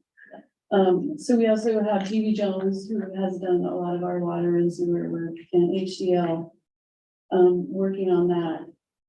And that is NVE reimbursed. It's going under the pretense of state required engineering. So NVE has to follow the state requirements for utilities and engineering. So we will be. So we'll have a contract and construction administrator out there from HDL to make sure they're doing what we need, and we'll have to do work through agency. There's also a culvert there that we will need to move a fire hydrant a bit, because they are going to replace the culvert with 2 culverts, and the fire hydrant line that taps into the water line will be buried under those 2 poles. That's not good. We need to have that open and accessible. And the scrap guys will be coming. There's hopefully gonna be a couple of crew out there crushing by the end of this week, early next week. I talked to Marvin, I said, our top priority is to get that scrap metal from the steelhead out and that boat back hauled, and he's in agreement. Possibly the barge in by late next week. He's working through his logistics on that. And then the oil leak at the Yak Water Treatment Plant, we sent our cleanup report. So there's like 2 phases: cleanup and then cleanup of the incident And then what are you gonna do with what's left over at this point? So we have about 145 cubic yards of soil contaminated, very hot. The pit is pretty good. There are some hot spots. We dug down over 4 feet. And the west side is right up against the building and the cement pad. We really can't go further into that. The east side is towards Tom and Katie's Alaska Wilderness. There's just not a lot of room down there. I don't know if we'll be able to dig any more soil out of that. So we are now waiting for DEC to tell us, you know, what are our options and how to move forward. Really the 3 options for the soil is farm it or ship it out. Okay, that's 2 options. Washout. What? The washout? Oh, I did forget to put that one on. Which was. Yeah. So Forest Heights subdivision where the road is washed out last fall. That is a DOT, issue. We're trying to work with DOT. I've been in touch with DOT. It has moved to design, which, the Northern Region rep was very excited about. That's progress. They believe they have funding for it. So I'm trying to keep that in that loop, working with the landowners, and we're gonna see what DOT comes back with. Our culvert doesn't directly tap into any of the culvert that's going. Ours comes in and hits the waterfall above it. So, yeah, it's kind of there's a lot of players, but it has moved to design. And according to the Northern Region Guiding Buildings, that is a very, very positive move. So I'm open to any questions about any other projects I've forgotten. Thank you very much. John? Well, I really appreciate the report and it's exciting to see all this work moving forward, even if it's just to the application stage. I really appreciate the effort that you've put into all this. One thing that I noticed this last week, well, going back and forth up the road moose hunting a couple times, is just how bad the state flooded the highway yet. And the only thing I could think of is, well, it's not the city's job, but I'm really concerned about our garbage trucks going from the airport to the dump. And so I wasn't sure what the process would be to maybe put it on DOT's radar for a potential future project to maybe pave to the landfill.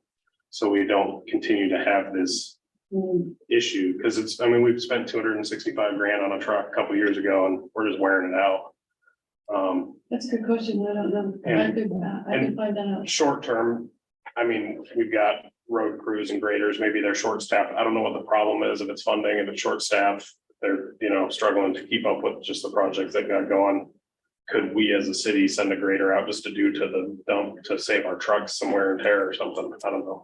Aaron was gonna talk with Robbie. We actually, it's funny, we did talk about that this morning. He was gonna talk to Robbie and see what that looked like for him. We are also short staffed. Actually, 3 of our guys are in heavy equipment training right now, and so. Yeah, I think a little chat with Robbie and see where he's at, see what he's got, but he is short staffed. Yeah, and I know there's a highway meeting coming up, I think on the 25th, so. I don't know, maybe if it's something that we could just throw on the radar, like, hey, would you consider paving out there? I don't know, because they're bringing a plant to redo the airport, I think, in the next couple of years, so. Might be a good time to piggyback some asphalt. Yeah, that would be considered O&M. That would be, I don't think you get it through the STIP. Yeah, I don't know.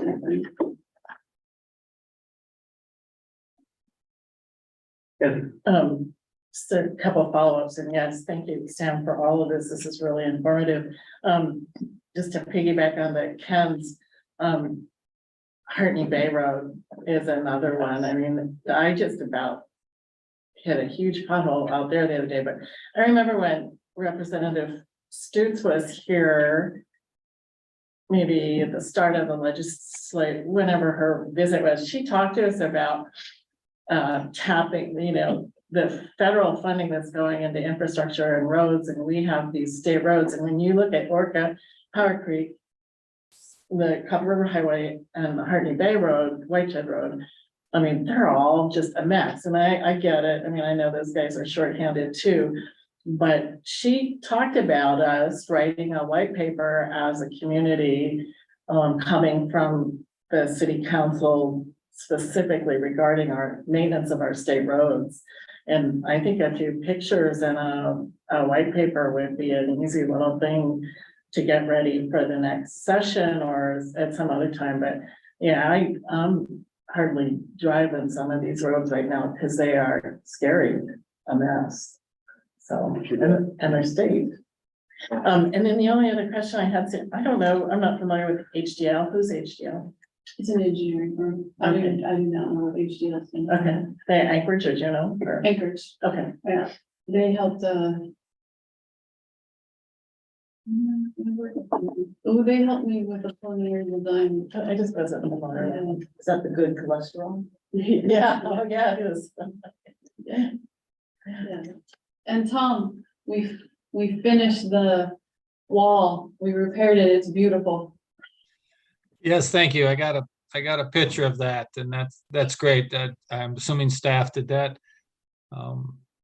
People realize that I think city actually got wrote up 25 years ago for that. It was such a loud noise coming out of that up where Susan lives on Whiskey Ridge. It was even annoying at that range. So city put something up, and it rotted away. So yeah, thanks for getting that taken care of. Where? Wastewater treatment basement. It's not as loud as it used to be. It's still loud, but it's not as loud as it used to be. It's been so windy and pouring rain, I haven't noticed. Awesome. All that rain on the tin roof, can't hear anything anyway. Do you have any more follow-up or insight into the Shepherd Point Road project at all? I know it's unknown. I do know that they got bids back in on the contract. They had two proposals.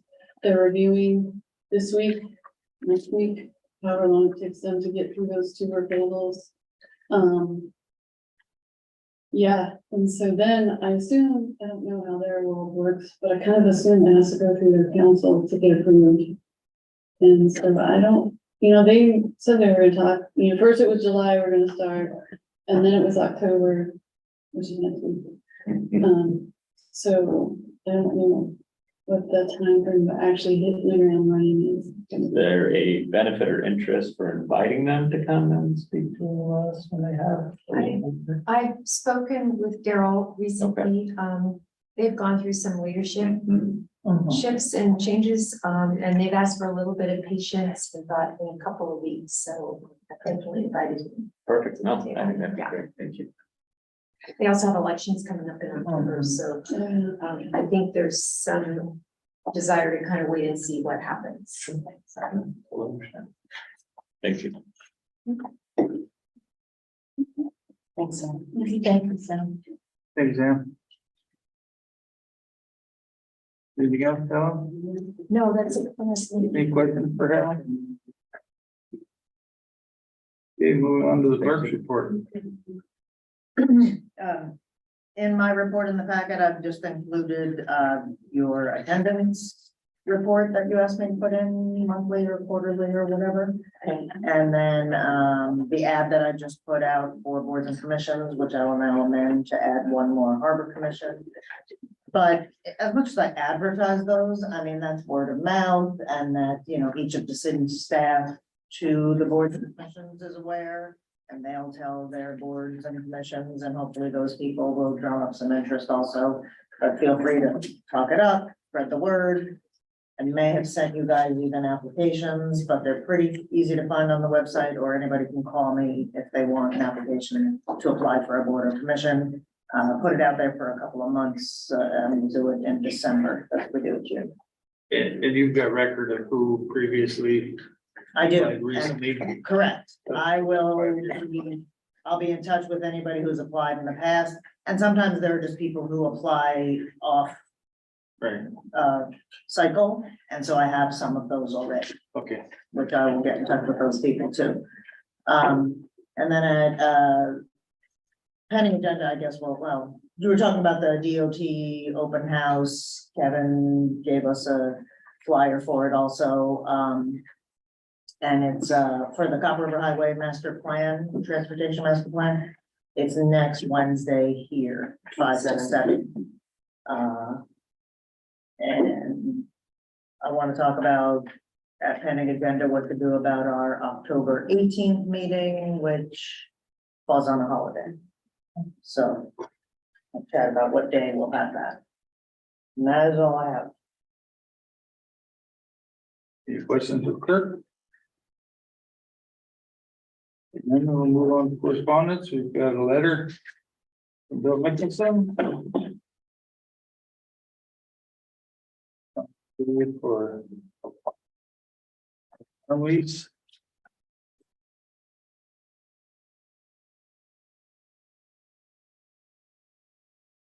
That's questions on that. Any ordinance resolutions? In the business, so we're on the pending agenda. Susan? Okay, so October 4th, I'm just gonna put the audit presentation in the packet. Helen said it'll be like a 15-minute report from a presentation from them. Now that we have this wonderful thing up and running, that'll work for them as well. But before that, we decided what, October 2nd. Monday at 5 is another work session with the attorneys to follow up on today's work session. And so October 18th is, what is it? So October 4th would be our regular meeting. We have a regular meeting on the 4th. Last day. Last day. I couldn't think of what day it was. It's on the 18th. So code says if it falls on a holiday or a day which a quorum cannot be established, the regular meeting shall be held on the next business day on which a quorum can be established. So what day is the next day that we can establish a quorum? I mean, on the Thursday, you wanna shoot I for could the do that Thursday? The 19th. Does that sound good? I will be gone from the 5th to the 21st. Okay, and not calling in. No. I'll have to call in for my vote. I'll have Okay. deer hunting. Okay, so we're gonna go with the 19th. I wonder who's playing Thursday night football that day. That's okay. Oh, if it's the Packers. Well, then, Well, well, then, as long as it's not Calling tomorrow. it anyway, you're gonna have it on the other side. I actually might. Touche. Okay, we'll play it by ear. I think that's it. You know, it says that we usually meet with the school board October, November. I'll get in touch with them and see what they want to do about meeting before our budget, which would be then. And anything else, Helen? No, how are you? Do they have anything for the pending agenda? I would, since I'm understanding that our conversation about sales taxes code is just code related, I really would like to have a conversation around how are we going to bring more revenue into our community? Because we have some large deficits and lots of projects, especially some very unflattering ones. If you start looking at sewer and water and pieces, some of those pieces that aren't as fun as looking at beautiful pictures of parks that other communities have, but are, I would argue, more important than some of those things, so that in the future we can have those parks and other covered spaces. Yeah, I don't know what that looks like. I don't know what that's looked like in the past of having a work session geared around that. I don't know if that's us having a conversation and bringing stuff to the attorneys, if the attorneys need to be present. I don't know the proper way to move forward with that, but I think we need to start getting creative on how we're bringing revenue into our community. So part of the budget process will be identifying both the operating budget and then capital. Sure. So we'll identify the problem Mhm. and then we can start looking at applying some of those solutions. So if you'll let me give you scope of issues and then we can start applying those revenue ideas to that. They'll go hand in hand during the budget conversation. So if that's workable, But what I want to know is what are those ideas and solutions? So yeah, we know that you're gonna come to us and you're gonna ask for money and you're gonna ask for more money than probably what we have budgeted. And I know what I'm hearing from people in the community, they're really, really tired of their property tax going up. And so what I'm hearing from the community is, hey, here's an idea of how we could bring money in. Here's an idea of how other communities are bringing money in. yeah, we can definitely have that conversation. Perfect. Yeah, perfect. If we're doing that hand in hand with that, thank you. If that's the avenue, if that's traditionally where that is brought up, then that sounds great.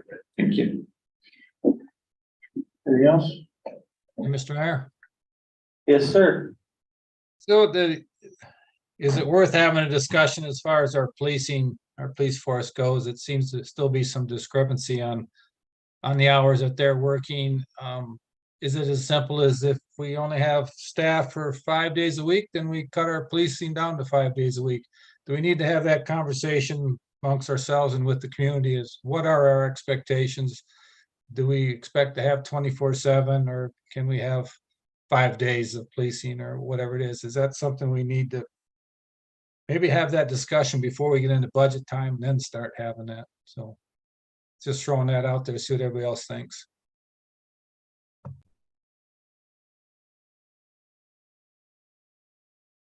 The whole thing, I think it's certainly part of the budget, and if we've got money for it, we've got money, if we don't, then we have to do something different. But I think to speak to what you're saying, Councilmember Baylor, is do we need to have some community input on this? Because if we're going to continue to staff the way that we have been staffing 24 hours, that is going to require us to hire additional police staff, which is going to mean that money has to come from somewhere. So if that's what the community wants, and then do we have that conversation? I agree with you before we get into the budget section. We need to have the community involved in the entire budget process. Yes. That's exactly what I was gonna say. And I think we just need to emphasize to the public that these budget work sessions are all, there's no one here tonight. There's no one here. There was one audience person. So, I mean, if people are that concerned, they need to come and attend the meetings, write letters, but attend the meetings. They have their voices. And let's just get onto our budget and they can hear what we're facing and what we need to do. Thank you. And wasn't there also some discussion about different scheduling combinations? I was gonna say, there's two things that, I want you to be aware of. Number one, we have a potential police chief candidate who will be visiting here in about 3 weeks. And part of the issue with scheduling has always been about leadership. It's like if the leader says we can't do less than 24/7, then it's really hard to do less than 24/7. So I think that conversation can be driven from council. And with the new leader coming in, I think there'll be some openness to alternative ideas around scheduling. I know there will be. So I'm looking forward to that being part of the conversation. Someone who understands budgets and the constraints that cities have and how to be creative around providing service, providing for public safety, and working within a budget. So those will be some things that we will have, hopefully, if all goes well, opportunity. So, yeah. Councilman John? Just to follow up on that. So we have a candidate who's visiting, like a site visit, just getting to know them, or is it somebody who has interviewed and you've offered the position to? We have not offered the position. I think what we're finding with most people is there's a bit of a dance involved. Okay. Dating. We had a great interview. The candidate has expressed interest, wants to understand our community and what it is that this place has to offer or not. And so we'll bring that candidate here. And with any luck, when they leave, they will have a job offer and will be accepting. So, Okay. yeah. Councilmember Rainey? Yeah, I think we have heard from the public regarding the police department. The last meeting we were told that their scheduling was worked out and it hasn't changed. They have somebody just coming off of paternity leave. And they're still working their same hours. I have some ideas on where to get funding for another police officer. So yeah, I think we definitely have to have that conversation before budget time, because I think life and safety and police and the police department need to be a priority for this community. So I'd really like to see that conversation happen, but we've heard from the public and we've heard from the police department, and I think we need to find some funding. And I have some ideas that I'd like to bring forward on that. If you need a second to add it to a future agenda, I would second. Getting to. Did that originate What? from Tom or Councilman? Somebody else had said it too, so certainly there's Yeah. two of you who want to. When are we Discuss. starting budget?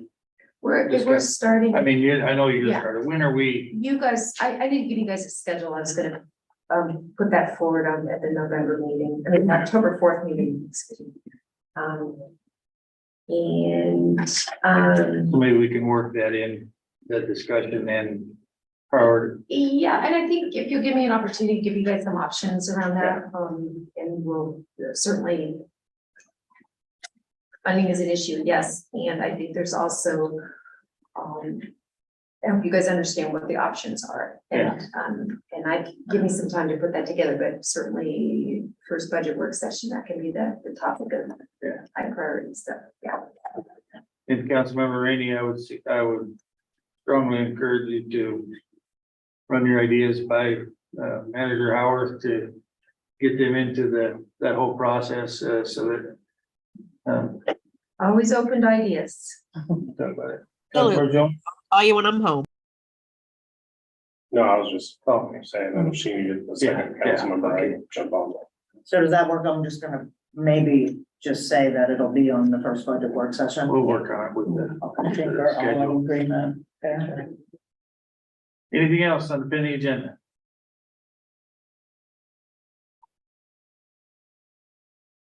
Okay, audience participation, we've lost our staff members even. So, council comments. I don't have a list, but we'll just go around the table. Councilmember Kinsman. I guess I don't need a mic, I'm so used to grabbing it. I mostly just want to say I really appreciate the dialogue around our work session today and with tax.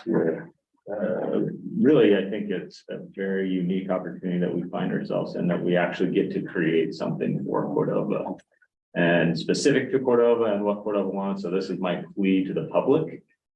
If anyone's out there listening, to get involved, let us know what you want to see. Because again, not every community gets this opportunity to actually create something like this. So I look forward to that process and hopefully look forward to seeing more public participation and that work session and that conversation, that dialogue moving forward, but also as we were just discussing with our budget cycle, because we have things that need to be done and we need to have money come from somewhere, and without your input, we're going to do the best we can and find where that money comes from. So thank you. Thank you, Councilmember Jones. Appreciate the work session. It's exciting to see some progress on the incentive stuff I've been wanting to see progress on. So I appreciate that. Appreciate staff working on it, prioritizing it and bringing it to us, and look forward to our next work session on it. And thanks everybody for coming tonight. Thank you. Councilmember Rainey.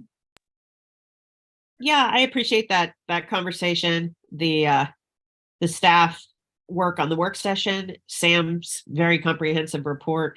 I appreciate insight into all the projects going on. Thank you, Helen, Susan, staff. I also appreciate being able to be on Zoom. It sure is nice to be able to see faces. You're not seeing mine because I have a cold, but and I'm just not doing that, but it's nice to see you guys. So thank you to everyone. Thank you, Councilmember Baylor. Yeah, I'd echo all those comments and, yeah, this Zoom meeting, this went really well from me, the volume and being able to understand it. It seems like you guys can understand me better this time too. But everybody is in kind of their own little pictures. I'm gonna date myself here, but it's kind of like watching the Brady Bunch opening because it just keeps popping from one person to the other. Here's Councilman Jones. They're just, you're on top of one another, you're next to one another. It's kind of interesting the way it works, but I'm logging out if you start to sing, Tom. yeah, no, I'm out of here. Thanks.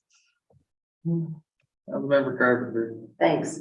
I was just, it was said once already, but for the folks listening at home, I just wanted to mention again, the Copper River Highway Transportation Master Plan, I think is what they're calling it, open house, the 27th, 5 to 7. They've got a draft already that you can search online. I'm pretty sure if you search those terms, and there are 5, I think they got 28 nominated projects, and they list in that plan the top 5, and they have a good evaluation scoring system for how they got to those top 5. So it's pretty interesting just to read that and see what came out of the process so far, but this is just a draft, so there's definitely still room for comment and making suggestions.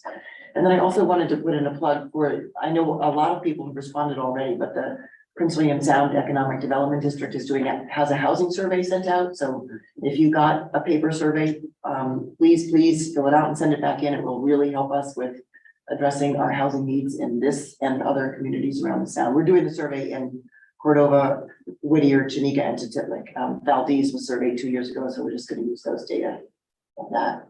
But anyway, if you've got a survey, please respond. That would be a huge help. Thank you. Councilmember Sherman.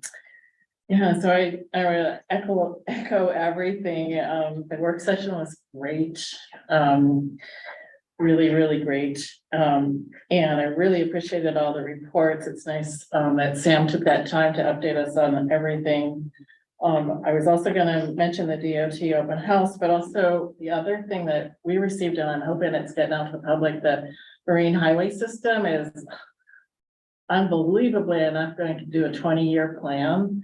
And I've been going through it today, and it's pretty interesting. So if you, I know council members all got the link, but maybe we could put it on the city's website or something too. But it's very interesting. I can't believe we're going to actually have a long-range plan. It just is unbelievable. And then I was just bringing in revenue. The Moose Lodge State Convention will be held here in Cordova, October 4th through the 8th. So it's about 75 to 100 people, and big endeavor for the mighty Moose Lodge here. And then, as you can see, they are getting a facelift outside and inside.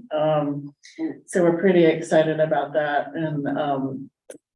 And anyway, I just think that's a really nice off-season opportunity for us.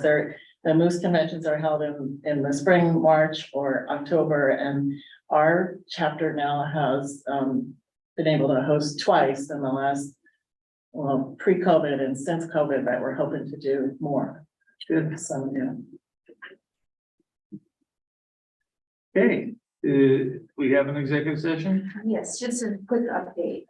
Okay. The motion is So you can. listed in your agenda there. Turn off the line. Well, hang on, we can make a motion first, and then she can. So this, Mayor, Yes. I make a motion that we go into executive session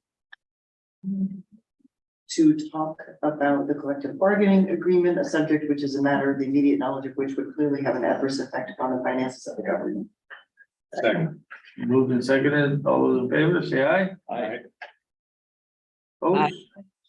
Okay. Motion carries. Okay, little recess, maybe. for Yeah. a minute. we'll recess for just a minute to clear the room. Turn the line off.